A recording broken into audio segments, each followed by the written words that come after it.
네, 우리 보배 같은 성도님들 때문에 우리 교회가 행복한 교회가 되고 있는 줄로 믿습니다. 자, 누가복음 15장에는 세 개의 비유가 나옵니다. 그런데 이 세 개의 비유는 모두 다 무엇인가를 잃었다가 찾는 것에 대한 이야기입니다. 첫 번째는 잃은 양을 찾은 목자 비유이고, 두 번째는 잃은 드라크마를 찾은 여인 비유이고, 세 번째는 잃은 아들을 되찾은 아버지 비유입니다.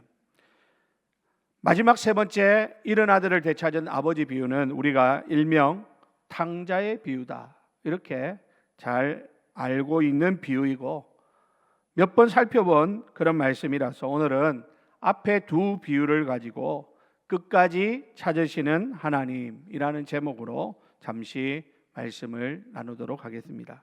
자, 우선 오늘 본문은 이렇게 시작합니다. 1절, 2절 우리 다 한 목소리로 읽습니다. 시작. 모든 세리와 죄인들이 말씀을 들으러 가까이 나오니 바리새인과 서기관들이 수군거려 이르되 이 사람이 죄인을 영접하고 음식을 같이 먹는다 하더라.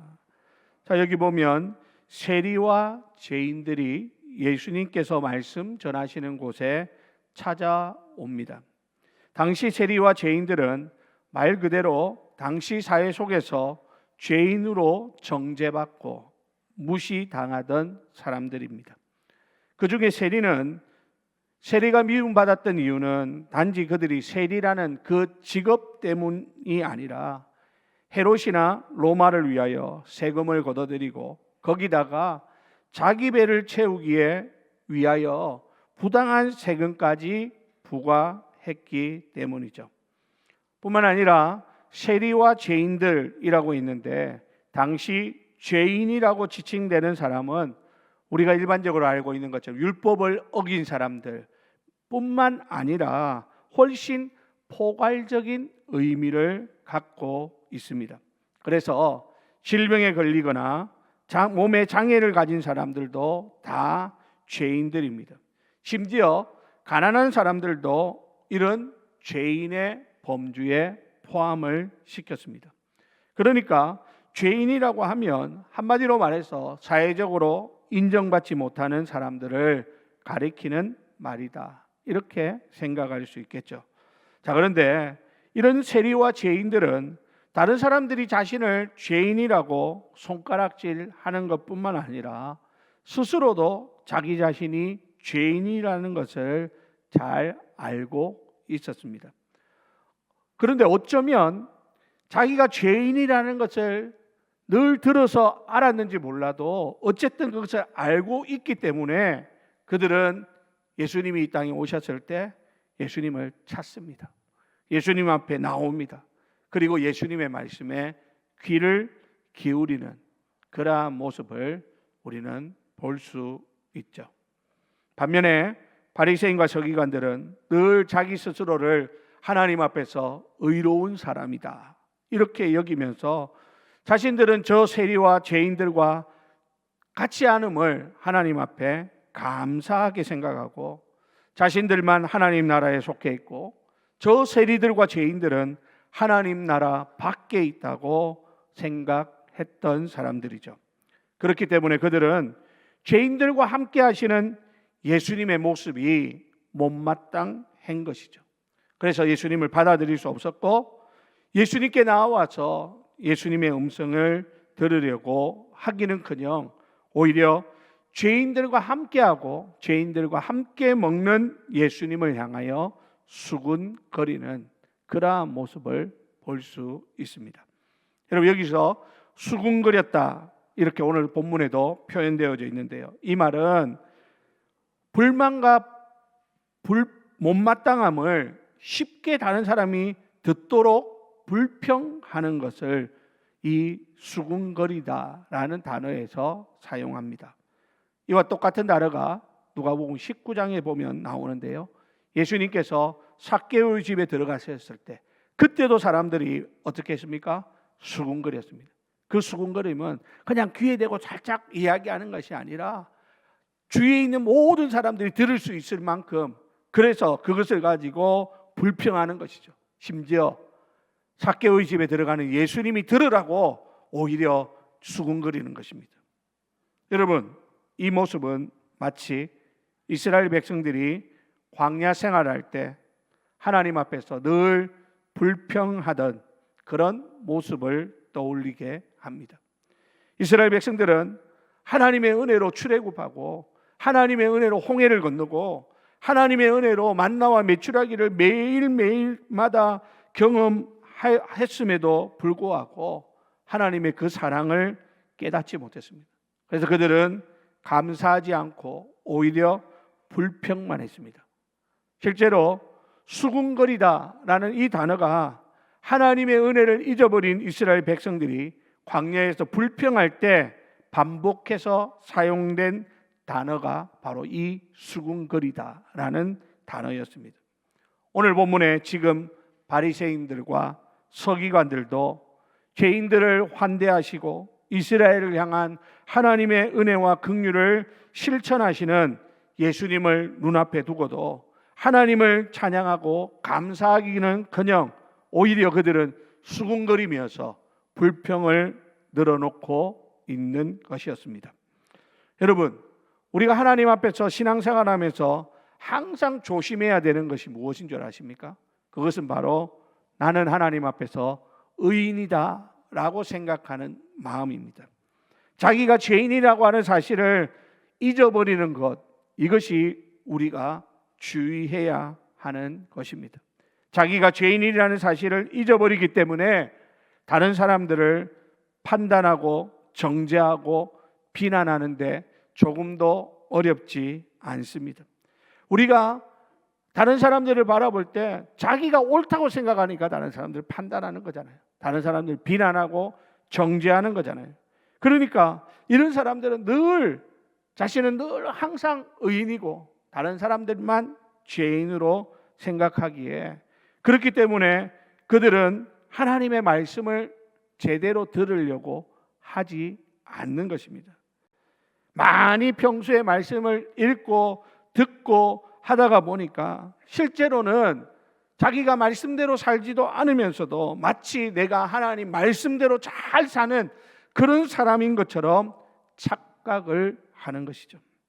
그리고 말씀을 들으면서 자신에게 적용하지 않고 늘 다른 사람들에게 적용하면서 바리새인과 서기관들과 같은 그런 나만 의인이다라는 그런 착각에 빠지기가 쉽습니다. 사랑하는 우리 성도 여러분, 우리가 하나님 말씀을 들을 때 가장 중요한 태도가 무엇입니까? 여러분, 성경을 읽을 때 우리는 어떻게 성경을 읽어야 합니까? 이 말씀을 읽고 듣고 묵상하면서 그 말씀을 통하여서 자신을 돌아보는 거울로 삼아야 하는 것이죠. 정직하게 이 말씀을 들으면서 이 말씀이 바로 내게 주시는 말씀이다 라고 듣는 것이 필요한 것입니다. 왜냐하면 우리는 하나님의 말씀 앞에 서야만 내가 얼마나 죄인인가를 깨닫게 되고, 내가 죄인인 것을 깨달을 때에 우리는 하나님의 은혜에, 하나님의 사랑에 감사할 수 있는 그런 삶을 살게 되는 것입니다. 하나님의 은혜를 잊어버리면 제일 먼저 나타나는 것이 뭡니까? 내 안에 불평입니다. 원망입니다. 불만입니다. 은혜 아래에 있는 자는 항상 그 마음에 기쁨이 있고 감사가 있고 찬송이 넘치지만, 은혜가 사라져버리면 불평, 불만, 원망에 사로잡히게 됩니다. 그러므로 여러분, 지금 내 신앙이 어떠한가, 그거를 점검하는 가장 정확한 척도는 오늘도 내가 주일날 빠지지 않았다, 오늘도 내가 하나님 앞에 헌금 드렸다, 오늘도 내가 봉사했다, 이게 아니라 오늘 내 안에 뭐가 있는지를 보면 지금 내 신앙의 상태를 정확하게 알 수 있습니다. 지금 여러분, 저와 여러분들의 마음속에 뭐가 있습니까? 혹시라도 불평과 불만과 원망만 내 안에 가득하지는 않습니까? 그러면 뭐예요? 내 마음에 은혜가 떨어졌다라는 것입니다. 은혜가 식어버렸다는 것입니다. 하나님을 향한 사랑이 메말라 버렸다라고 하는 증거인 것입니다. 그러나 반대로 내 안에 왠지 모르게 남들이 보면 너 왜 그래 좋냐? 너 뭐가 그래 좋아서 늘 감사한다고 그러냐? 라고 말할 때 설명할 수 없는데 뭔지 모를 기쁨이 있고 감사가 있고 찬양이 넘치면 바로 내 안에 하나님의 은혜가 넘치고 있다라는 증거인 것입니다. 사랑하는 우리 성도 여러분, 혹시 오늘 이 말씀을 들으면서 내 자신을 돌아보고 내 안에 혹시라도 불평과 불만과 원망과 미움과 다툼과 시기와 질투와 이런 것들로만 내 안에 가득 차 있다면 우리는 오늘 이 말씀을 들으면서 또한 오늘 우리 성찬을 나누면서 우리 안에 하나님의 은혜를 회복하는 그런 귀한 시간이 되시기를 주님의 이름으로 부탁을 드립니다. 이게 회복돼야 돼요. 이게 회복되지 않으면 아무리 열심히 교회 다녀도 늘 불평하면서 교회 다니는 거예요. 감사가 없이 원망만 하면서 신앙생활하는 그런 결과가 찾아올 수밖에 없는 것입니다. 자, 여러분, 오늘 이제 예수님께서는 바리새인과 서기관들 이렇게 불평하면서 수군거리는 것을 아시고 그들에게 아주 중요한 말씀을 하시기 위해서 비유를 들어 설명하십니다. 예수님께서는 이 비유를 통해서 하나님의 아들이신 예수님이 이 세상에 오신 목적이 무엇인지를 저들에게 똑똑히 가르쳐 주시고 뿐만 아니라 하나님이 가장 기뻐하시는 것이 무엇인가 하는 것을 가르쳐 주고자 하셨습니다. 자, 그러면 여러분 오늘 예수님이 말씀하시는 비유, 첫 번째 비유를 생각해 봅시다. 첫 번째 비유는 뭐라고요? 잃어버린 양을 찾은 목자의 비유입니다. 자, 4절인데요. 다 같이 읽습니다. 시작. 너희 중에 어떤 사람이 양 100마리가 있는데 그 중에 하나를 잃으면 99마리를 들에 두고 그 잃은 것을 찾아내기까지 찾아다니지 아니하겠느냐. 여러분, 이 비유는 어떤 한 목자에게 양 100마리가 있었다는 이야기로 시작하고 있습니다. 그런데 이 목자는 어쩌다가 한 마리 양을 잃어버리게 됩니다.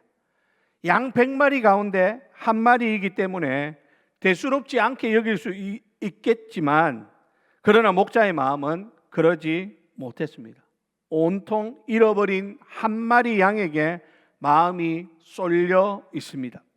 결국 목자는 99마리를 들에 두어두고 그 잃어버린 한 마리를 찾아 나섰는데 아까 여러분 방금 읽었던 4절 본문에 보면 찾아내기까지 찾아다니지 아니하겠느냐라고 말씀하고 있죠. 이 말은 무슨 말입니까? 그 한 마리 양을 찾지 못하면 돌아오지 않을 각오로 찾고 있다라는 의미입니다. 자, 그렇게 그런 각오로 잃어버린 한 마리 양을 찾는데 결과가 어땠습니까? 5절, 6절 말씀 다 같이 읽어볼까요? 시작. 또 찾아낸즉 즐거워 어깨에 메고 집에 와서 그 벗과 이웃을 불러 모으고 말하되 나와 함께 즐기자. 나의 잃은 양을 찾아내었노라 하리라. 아멘. 자, 여러분 보면 목자는 잃어버린 그 한 마리 양을 찾지 못하면 돌아오지 않을 각오로 길을 떠나서 이리저리 헤매다가 결국 그 어린 양을 찾습니다. 그리고는 너무 기쁜 나머지 이 양을 어떻게 해요? 자기 양 어깨에 메고 돌아옵니다. 양을 어깨에 메고 다니는 사람들이 있습니까? 없죠. 양은요 걸어 다니죠. 뒤에서 막대기로 잘못 가면 이렇게 딱 때려가면서 바른 길을 가도록 이렇게 해야 됩니다. 가뜩이나 이 양은 뭐예요? 혼자 그 말 안 듣고 도망갔다가 잡혀온 양 아닙니까? 그런데 이 양을 지금 목자는 어떻게 하고 있습니까? 자기 양 어깨에 둘러매고 있습니다. 마치 사랑스러운 아이를 목마 태우고 가는 그런 아버지의 모습처럼 말입니다. 그러면서 뭐라고 말합니까? 여러분 여기에 보니까 이 비유가 여기서 끝나지 않고 목자는 친구들과 이웃을 불러 모으고 이렇게 말합니다. 나와 함께 즐기자. 나의 잃은 양을 찾아내었노라 라고 하면서 말입니다. 목자는 이 양을 어깨에 메고 오면서 너무나 기쁘고 즐거워가지고 친구들을, 이웃들을 불러 모읍니다. 그리고 나와 함께 즐기자, 나의 이런 양을 찾았다고 큰 소리로 자랑을 하는 그러한 모습을 봅니다. 자, 이어서 두 번째 비유는 바로 잃은 드라크마를 찾은 여인 비유죠. 오늘 본문 8절인데요. 함께 있습니다. 시작. 어떤 여자가 10 드라크마가 있는데 하나를 잃으면 등불을 켜고 집을 쓸며 찾아내기까지 부지런히 찾지 아니하겠느냐. 자, 여기도 보면 한 여인이 10 드라크마를 가지고 있었는데 그 중에 하나를 잃어버린 것으로 이야기가 펼쳐지고 있습니다. 여기서 이 드라크마는 헬라의 화폐 단위이고 로마 화폐로 하면 우리가 잘 아는 데나리온과 비슷한 가치가 있는 화폐였습니다. 1데나리온, 1 드라크마는 노동자 하루 품삯 정도 됩니다. 그러니까 지금의 가치로 환산하면 한 10만 원 정도 될까요? 그렇게 보면 10 드라크마라고 해도 사실은 그렇게 큰 돈은 아닙니다. 하지만 이 드라크마는 금액 가치보다 훨씬 더 큰 의미가 있었다라는 것입니다. 뭐냐면 당시 가난한 남자들이 결혼할 때 아내가 될 사람에게 결혼 선물로 드라크마 10개를 준다고 합니다. 그러면 여인은 그것을 받아서 목걸이로 만들어 목에 달고 다니면서 이것을 아주 소중하게 여기면서 주의 깊게 간직하는 것이죠. 만약 이것을 소중하게 여기지 않고 한 곳에 그냥 방치해버리거나 마음대로 그냥 그것을 갖다 팔아 써버린다면 남편은 자기 아내가 자신에 대한 사랑이 식었다라고 생각하게 되는 것이죠. 그러니까 이 여인에게 10 드라크마는 자신을 향한 남편의 사랑인가 동시에 남편을 향한 자신의 사랑의 증표였기 때문에 이 여인이 드라크마 1개를 기어이 찾으려고 했다라고 하는 것이 너무나 당연한 일이라고 할 수 있겠습니다. 자, 그런데 문제는 당시 팔레스타인의 주택은 돌과 진흙 벽돌로 지어졌고 집안에 창문이 거의 없어서 실내가 아주 어두웠다는 거죠. 어두운 흙바닥에서 잃어버린 드라크마를 찾는 것 결코 쉽지 않았을 것입니다. 그렇지만 여인은 등불을 켜고 온 집안을 쓸며 열심히 바닥을 살피면서 이 드라크마를 찾습니다. 이번에도 오늘 본문에 보니까 찾아내기까지 부지런히 찾지 아니하겠느냐라고 하는데 이건 역시도 반드시 찾기까지 끝까지 포기하지 않고 꼭 찾아서 꼭 찾아내고야 말겠다라는 그런 의지가 담겨 있죠. 그 결과는 어떻게 됐을까요? 잃어버린 드라크마를 찾습니다. 그런데 이 비유도 여기서 끝나지 않습니다.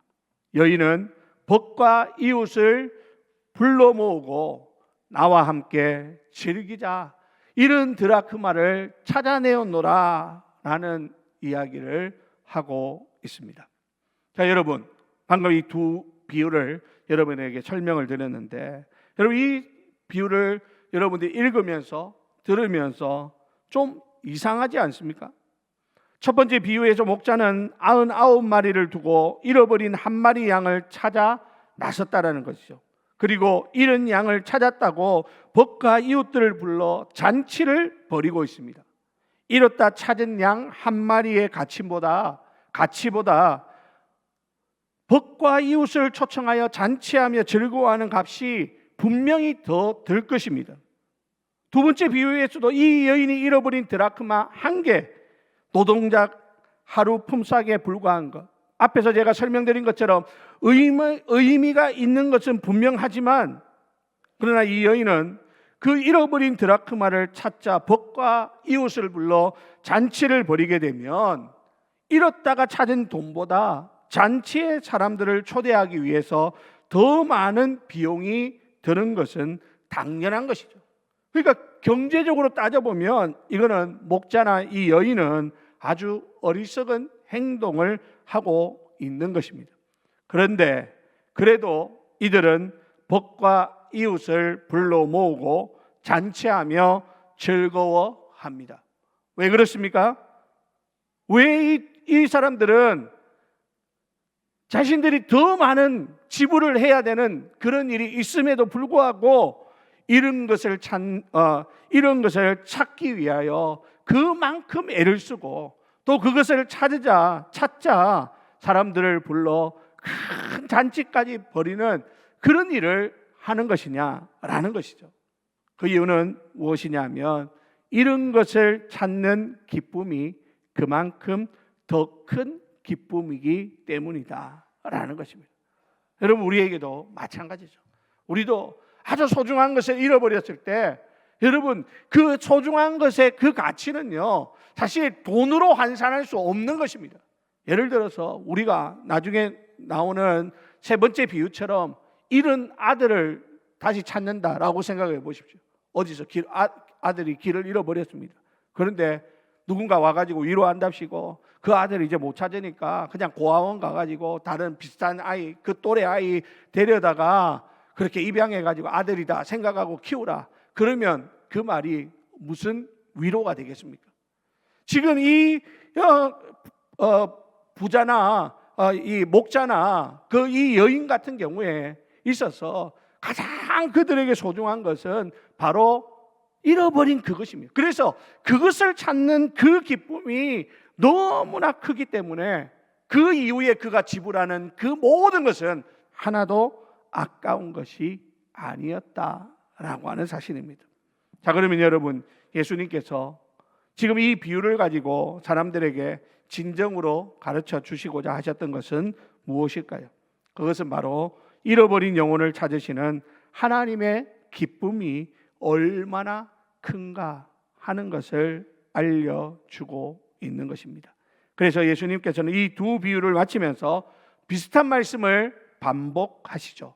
자, 7절 말씀 우리 다 같이 읽어볼까요? 시작. 내가 너희에게 이르노니 이와 같이 죄인 한 사람이 회개하면 하늘에서는 회개할 것이 없는 의인 9덤으로 말미암아 기뻐하는 것보다 더하리라. 아멘. 10절에는 뭐라고 할까요? 10절입니다. 시작. 내가 너희에게 이르노니 이와 같이 죄인 한 사람이 회개하면 하나님의 사자들 앞에 기쁨이 되느니라. 아멘. 자, 여러분, 이 두 구절에서 가장 중요한 핵심 단어는 뭘까요? 바로 기쁨입니다. 헬라어로 카라라고 하는데요, 이것은 단순한 즐거움을 넘어서 깊은 만족과 넘치는 행복, 그리고 감사와 감격이 어우러져서 충만한 상태를 바로 오늘 본문에서 기쁨이라는 말로 표현하고 있습니다. 하나님께서는 죄인 한 사람이 회개하고 돌아올 때 마치 잃어버린 귀한 것을 되찾은 사람들과 같은 이런 기쁨으로 기뻐하신다라는 말입니다.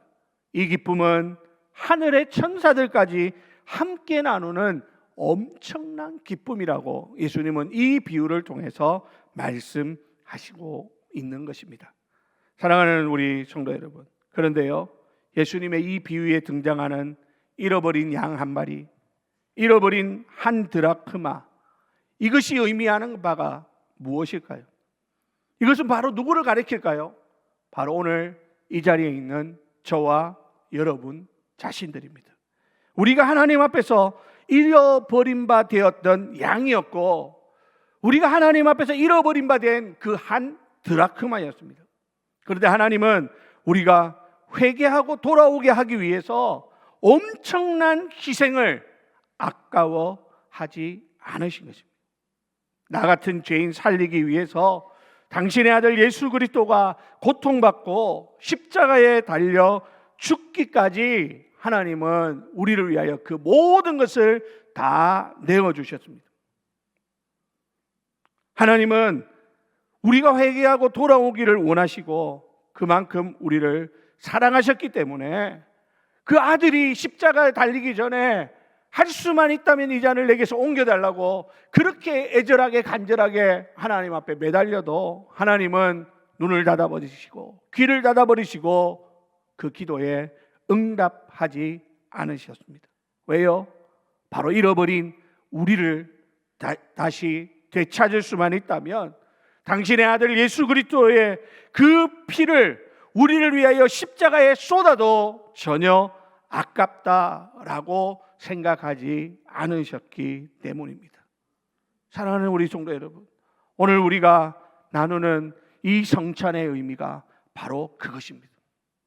이 성찬을 통하여 하나님이 나를 이처럼 사랑하셨구나, 하나님이 나를 위하여 이런 엄청난 대가를 지불하시고 나를 하나님의 자녀 삼아 주셨구나 하는 것을 깨닫는 그런 은혜가 있기를 주님의 이름으로 부탁을 드립니다. 왜 그렇습니까? 나 한 영혼을 하나님은 어떻게 바라보십니까? 천하보다 귀하게 보시는 거예요. 천하보다 귀한 이 영혼 돌아오면 하나님은 가장 기뻐하신다라고 오늘 이 비유를 통하여 예수님이 말씀해 주고 있는 것입니다. 하나님은 죄인 한 사람이 회개하는 것, 잃어버린 자를 구원하는 것, 그 일을 가장 크게 기뻐하십니다.